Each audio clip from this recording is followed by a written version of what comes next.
Hello friends, ఈ వీడియోలో మనం కంపారేటర్ ఇంటర్ఫేస్ గురించి డిస్కస్ చేద్దాం. ఓకే, సో నా ప్రీవియస్ వీడియోలో నేను కంపారేబుల్ ఇంటర్ఫేస్ గురించి డిస్కస్ చేశాను. ఓకే, ఆ వీడియో ఇక్కడ చూడొచ్చు. మీరు ఈ ఐ బటన్ మీద క్లిక్ చేసి మీరు చూడొచ్చు. సో ఆ కంపారబుల్ ఇంటర్ఫేస్లో మనం ఏం డిస్కస్ చేసాం? ఓకే, మనం ఏం డిస్కస్ చేసాం? ఫస్ట్ ఒక ఎర్రే లిస్ట్ క్రియేట్ చేసి కొన్ని స్టూడెంట్స్ ఆబ్జెక్ట్స్ని మనం క్రియేట్ చేసాం. ఇక్కడ స్టూడెంట్ క్లాస్ని రాసాం. సో మనం కంపేర్ టు అనే మెథడ్ని ఇంప్లిమెంట్ చేసాం. ఆ కంపేర్ టు మెథడ్ ఎక్కడి నుంచి వస్తుంది? ఆ కంపేరబుల్ ఇంటర్ఫేస్ నుంచి వస్తుంది. ఓకే, సో మనం కంపేర్ టు అనే మెథడ్ ఎలా వర్క్ చేస్తుందో చూసాం. ఇప్పుడు మనం ఈ ప్రజెంట్ ఎగ్జాంపుల్లో కంపారేటర్ ఇంటర్ఫేస్ ఎలా వర్క్ అవుతుందో చూస్తాం. సో మనం కంపేరబుల్ ఇంటర్ఫేస్ ఉన్నప్పుడు కంపారేటర్ ఎందుకు వాడతాం అనేది ముందు చర్చిద్దాం. సో ఫస్ట్ మనం అరే లిస్ట్లో ఈ ఆబ్జెక్ట్స్ అన్ని పాస్ చేసాం. తర్వాత కలెక్షన్స్ డాట్ సార్ట్ అని సార్ట్ చేసాం. సో మనకి ఈ విధంగా మనకు అవుట్పుట్ వచ్చింది సార్ట్ చేసిన తర్వాత ఆ స్టూడెంట్స్ ఆర్డర్. మనం ఇక్కడ ఒకసారి రన్ చేసి ఇంప్లిమెంటేషన్ చూద్దాం. సో ఇలాగైతే ప్రింట్ అయిందనమాట. సో దీనికి లాజిక్ అనేది కంపేర్ టులో ఉంది ఆల్రెడీ. సో మనం ఏజ్ బట్టి సార్ట్ చేసాం. సో గౌరవ్ అనే స్టూడెంట్కి 11 ఇయర్స్ కాబట్టి 11, 13, 15, 16, 16, 19. సో ఈ విధంగా ఏజ్ ప్రకారంగా సార్ట్ చేసాం అందరు స్టూడెంట్స్ని. ఓకే, సో ఇక్కడ మనం కంపారేటర్ ఎందుకు వాడతాం అంటే ప్రతిసారి ఇదే సీక్వెన్స్లో మనం ఏజ్కి అనుగుణంగానే సార్ట్ చేయాలని రూల్ ఏం లేదు కదా. సో ఒకవేళ మన ప్రోగ్రాంలో బేస్డ్ ఆన్ అనదర్ ఫీల్డ్ మనం సార్ట్ చేయాలనుకుంటే అప్పుడు మనం ఇంకో ఎక్స్ట్రా పారామీటర్ పాస్ చేసి మనం వేరే ఆబ్జెక్ట్ వేరే ఫీల్డ్ బట్టి కూడా పాస్ చేయడానికి వీలుంటుంది. సో మనం కలెక్షన్స్ డాట్ సార్ట్ అనే ఫంక్షన్ చూసినట్టయితే ఒకసారి చూపిస్తాను మీకు. కలెక్షన్స్ డాట్ సార్ట్ ఇక్కడ ఫస్ట్ మెథడ్ చూసినట్టయితే కేవలం లిస్ట్నే పారామీటర్గా తీసుకుంటుంది ఆర్గ్యుమెంట్గా. సో మీరు దానికి వెళ్తే లిస్ట్ని తీసుకుంటుంది ఫస్ట్, తర్వాత కంపారేటర్ కూడా తీసుకుంటుంది. సో మనకు సపోజ్ ఒకవేళ ఏజ్ బట్టి సార్ట్ చేయాలనుకున్నాం అనుకోండి. సో దాన్ని బట్టి సార్ట్ చేయొచ్చు ఏజ్ కంపారేటర్ని పాస్ చేసి. ఒకవేళ మనం నేమ్ బట్టి ఆల్ఫాబెటికల్ ఆర్డర్లో సార్ట్ చేయాలనుకున్నాం అనుకోండి స్టూడెంట్స్ నేమ్ బట్టి, అప్పుడు comparator of name comparator use చేసి మనం సార్ట్ చేయొచ్చు. సో ఆ కంపారేటర్ ఎలా రాస్తాం అనేది ఇప్పుడు డిస్కస్ చేద్దాం. ఓకే, సో దీన్ని కామెంట్ చేస్తున్నాను. ఫస్ట్ దీన్ని కూడా కామెంట్ చేస్తున్నాను. సో ఇదన్నమాట కంపారబుల్ ఇంటర్ఫేస్. సో మనం కంపారేటర్ ఇంటర్ఫేస్ ఇక్కడ రాసాం. సో ఫస్ట్ కంపారేటర్ ఏజ్ ప్రకారం సార్ట్ చేయడానికి రాస్తున్నాను. సో ఏజ్ సార్ట్ అని దీని పేరు ఇచ్చి ఇంప్లిమెంట్స్ కంపారేటర్ ఆబ్జెక్ట్ స్టూడెంట్ అనమాట. ఓకే, స్టూడెంట్ ప్రకారం చేస్తున్నాం కాబట్టి. సో ఇక్కడ కంపారేటర్లో కంపేర్ అనే మెథడ్ని ఇంప్లిమెంట్ చేయాలి మనం. ఓకే, సో కంపేర్ అనే మెథడ్ ఇంప్లిమెంట్ చేసేటప్పుడు మనం ఆర్గ్యుమెంట్స్గా 2 స్టూడెంట్ ఆబ్జెక్ట్స్ తీసుకుంటున్నాం. ఇక్కడ మీరు చూసినట్లయితే మనం కంపేర్ టు అనే మెథడ్ ఆ ఆబ్జెక్ట్ యొక్క క్లాస్లోనే ఇంప్లిమెంట్ చేసేసాం కంపేరబుల్ ఇంటర్ఫేస్ యూజ్ చేసి. కానీ ఇక్కడ మనం మల్టిపుల్ క్రైటీరియా యూజ్ చేసి రాస్తున్నాం కాబట్టి కంపారేటర్స్ మనం వేరే క్లాస్లో ఇంప్లిమెంట్ చేస్తున్నాం. ఓకే, సో ఇక్కడ రిటర్న్ టైప్ అంటే ఇంటీజరే, సేమ్ కంపేర్ టు లాగే ఇక్కడ ఇంటీజర్. సో మనం 2 ఆబ్జెక్ట్స్ పాస్ చేస్తున్నాం. సో ఒకవేళ ఇంటీజర్ బట్టి మనం సార్టింగ్ చేసామనుకోండి, ఈ విధంగా రాసుకోవచ్చు. Return integer dot compare s1 dot age s2 dot age. మనం ఇదే విధంగా కాకుండా వేరే విధంగా కూడా రాసుకోవచ్చు. ఎలాగంటే మనం ప్రీవియస్లీ రాసుకున్నట్టు return s1 dot age minus s2 dot age ఇలాగైనా రాయొచ్చు. కానీ మనకు ఆల్రెడీ కంపేర్ అనే మెథడ్ ఇంటీజర్ ర్యాపర్ క్లాస్లో ఉంది కాబట్టి దాన్ని యూటిలైజ్ చేసుకుంటున్నాం. దీన్ని ఇలాగా రాయొచ్చు లేదా దీన్ని యూటిలైజ్ చేసుకుని రాయొచ్చు. సింపుల్గా ఉంటుందని నేను కంపేర్ మెథడ్ని ఆల్రెడీ యూజ్ చేస్తున్నాను. సో కంపేర్ మెథడ్ ఒకవేళ మీరు చూడాలనుకుంటే ఇక్కడ చూడొచ్చు. కంపేర్ ఇదేం లేదు, ఎక్స్ లెస్ దాన్ వై అనుకోండి. ఇక్కడ 2 ఆర్గ్యుమెంట్స్ ఎక్స్ వై తీసుకుంది. ఎక్స్ లెస్ దాన్ వై అయితే -1 రిటర్న్ చేస్తుంది.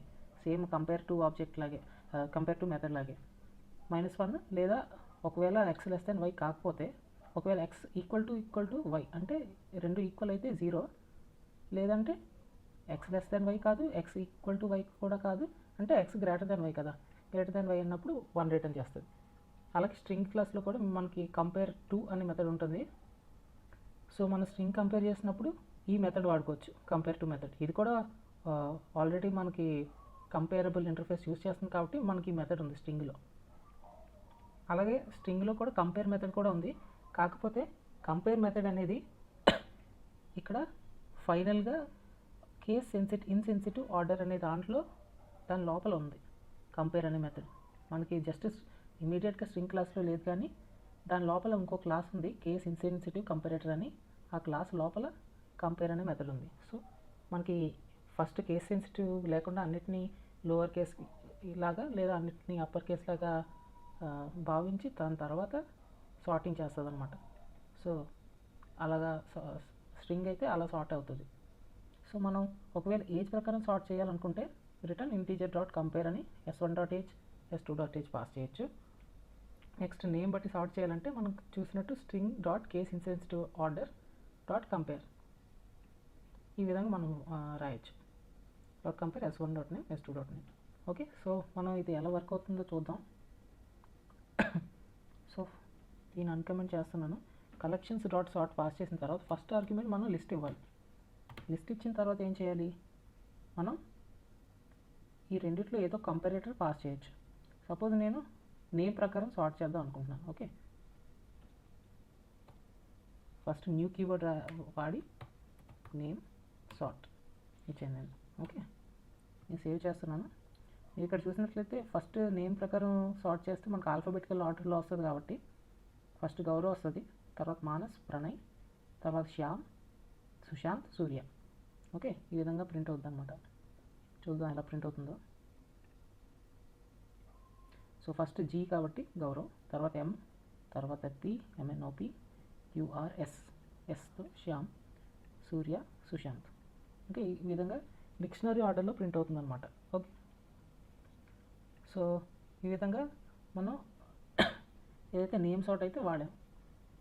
సపోజ్ నేను ఏజ్ ప్రకారం సార్ట్ చేద్దాం అనుకుంటున్నా, లేదా ఏజ్ ఆల్రెడీ చేసాం కాబట్టి కంపేరబుల్ దానిలో. ఇప్పుడు మనం ఏజ్ కాకుండా మార్క్స్ బట్టి సార్ట్ చేద్దాం. సో సారీ, ఇక్కడ కాదు, ఇక్కడ అన్నమాట. ఈ ఏజ్ సార్ట్ని మార్క్స్ సార్ట్ చేసేస్తాను. Marks sort s1 dot marks s2 dot marks. Okay, so ఇప్పుడు నేను నేమ్ సార్ట్ బదులు మార్క్స్ సార్ట్ ఇస్తాను. ఓకే, ఇప్పుడు ఏం చేస్తుంది, రన్ చేస్తే మనకి మార్క్స్ బట్టి మనకు సార్టింగ్ అనేది జరుగుతుంది. ఫస్ట్ 69 అందరికంటే తక్కువ గౌరవ్కి వచ్చింది, తర్వాత 74 శ్యామ్, 87, 87, 90, 91 ఈ విధంగా సార్ట్ అవుతుంది అనమాట. ఓకే, ఐ హోప్ అర్థమైంది అనుకుంటున్నాను. ఇంకొకటి ఏంటంటే మనం ఫస్ట్ మార్క్స్ బట్టి సార్ట్ చేస్తున్నప్పుడు మనకి ఇక్కడ చూసినట్లయితే సూర్య ఉంది, మానస్ ఉంది, ఇద్దరికి 87 మార్క్స్ వచ్చాయి. సో మనం ఏ ఆర్డర్ స్పెసిఫై చేసామో ఫస్ట్ ఇన్సర్ట్ చేస్తున్నప్పుడు సూర్య ఫస్ట్ వచ్చాడు, తర్వాత మానస్, కాబట్టి ఆ ఆర్డర్ మెయింటైన్ అయింది. అలా కాకుండా ఒకవేళ టై అయింది అనుకోండి, మార్క్స్ ప్రకారం టై అయితే మనం ఒకవేళ ఆల్ఫాబెటికల్ ఆర్డర్లో రావాలనుకున్నాం అనుకోండి, సో అప్పుడైతే మనం చైనింగ్ అనే మెథడ్ని యూజ్ చేయొచ్చు. సో మనం ఇక్కడ దీన్ని చైనింగ్ అంటారు. చైనింగ్ ద కంపారేటర్ అంటే రెండు కంపారేటర్స్ని యూజ్ చేసి వాటిని చేంజ్ చేయడం. ఎలా చేస్తాం, కంపేరింగ్ అనే మెథడ్తో. So comparator 1 dot comparing of comparator 2 అలా రాయాలన్నమాట. సో నేను కంపేరింగ్ కంపేరింగ్ సెకండ్ కంపారేటర్ ఏంటి, న్యూ వాడి నెక్స్ట్ మార్క్స్ మార్క్స్ ఆల్రెడీ అయిపోయింది కాబట్టి name comparator, name sort. So ఇలా చేసినట్లయితే ఇప్పుడు ఏం రావాలి, ఇద్దరు మార్క్స్ సేమ్ కాబట్టి ఫస్ట్ మానస్ వస్తాడు, ఎందుకంటే ఆల్ఫాబెటికల్ ఆర్డర్లో ఎమ్ ఫస్ట్ వస్తుంది కాబట్టి. ఓకే, సో రన్ చేద్దాం దీన్ని. సో ఇప్పుడు మీరు చూసినట్లయితే 69, 74, 87, 87 ఇక్కడ 87 రెండు ఉన్నాయి, కానీ ఎం ఫస్ట్ వచ్చింది. మన ఇచ్చిన ఆర్డర్లో ఫస్ట్ సూర్య, నెక్స్ట్ మానస్ వచ్చిన ఇక్కడ ఫస్ట్ మానస్ వచ్చింది, ఎందుకంటే ఆల్ఫాబెటికల్ ఆర్డర్లో ప్రింట్ అవుతుంది కాబట్టి. సో ఐ హోప్ మీకు ఇది అర్థమై ఉంటుంది అనుకుంటున్నాను. అర్థమైతే సబ్స్క్రైబ్ చేసుకోండి లేదా వీడియోని లైక్ చేయండి. Thank you.